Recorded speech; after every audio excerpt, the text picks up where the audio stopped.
Oke, bagian terakhir dari chapter 5 Strategy Capacity Planning for Product and Services, yaitu ini terkait mengevaluasi alternatif pilihan kapasitas.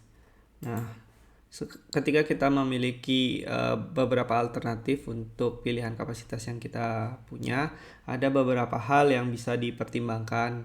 Nah, tergantung dari perspektif yang kita gunakan. Ada perspektif ekonomi, jadi melihat secara ekonomis apakah visible atau tidak, biayanya oke atau tidak.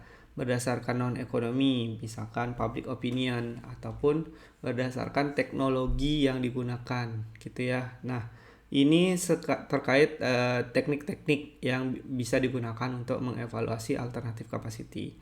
Nah, salah satu yang paling sering dibicarakan adalah cost volume base. Jadi cost volume base ini kalau kita belajar di ilmu ekonomi ini biasanya melihat berapa biaya yang dikeluarkan, kemudian berapa predicted revenue-nya. Jadi kita akan menghitung break even point-nya begitu ya. Ketika total revenue yang kita hasilkan itu sama dengan total cost yang kita keluarkan gitu. Nah, untuk yang lainnya itu rekan-rekan bisa membaca di buku. Saya akan bahas yang pertama saja dulu. Oke. Cost volume analysis ini berfokus pada hubungan antara biaya, penghasilan dan volume yang kita output gitu ya. Jadi kita akan menghitung berapa break even point secara volume, berapa break even point secara biaya begitu ya, harga. Nah, ada namanya fixed cost, itu adalah biaya-biaya yang kita keluarkan di awal biasanya. Jadi tidak terpengaruh dengan berapapun output volume produk atau jasa yang kita hasilkan. Ada yang variable cost, ini biaya yang mengikuti dengan volume yang kita outputkan. Jadi kalau misalkan jumlah volume outputnya semakin besar, biaya variabelnya semakin besar. Kemudian biaya total itu adalah biaya fixed cost tambah biaya variable cost. Revenue itu adalah biaya yang itu adalah penghasilan yang kita hasilkan dari menjual produk atau jasa tersebut.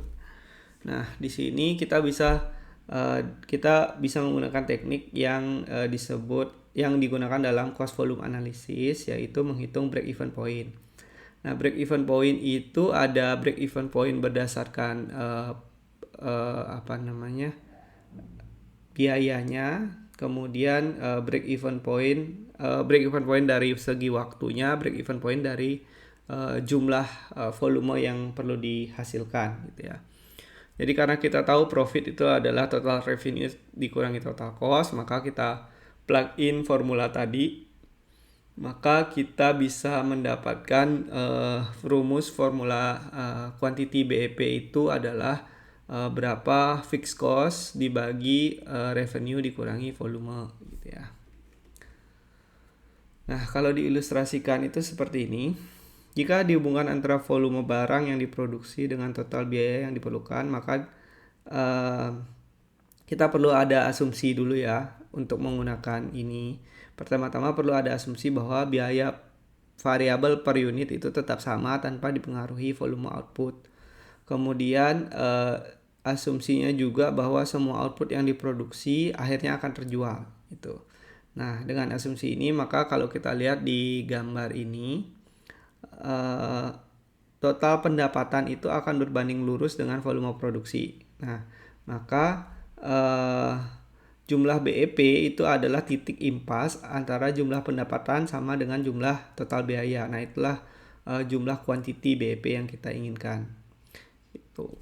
Nah, kalau kita punya beberapa alternatif, jadi kita bisa bandingkan alternatif tersebut, mana yang lebih sesuai dengan keinginan kita.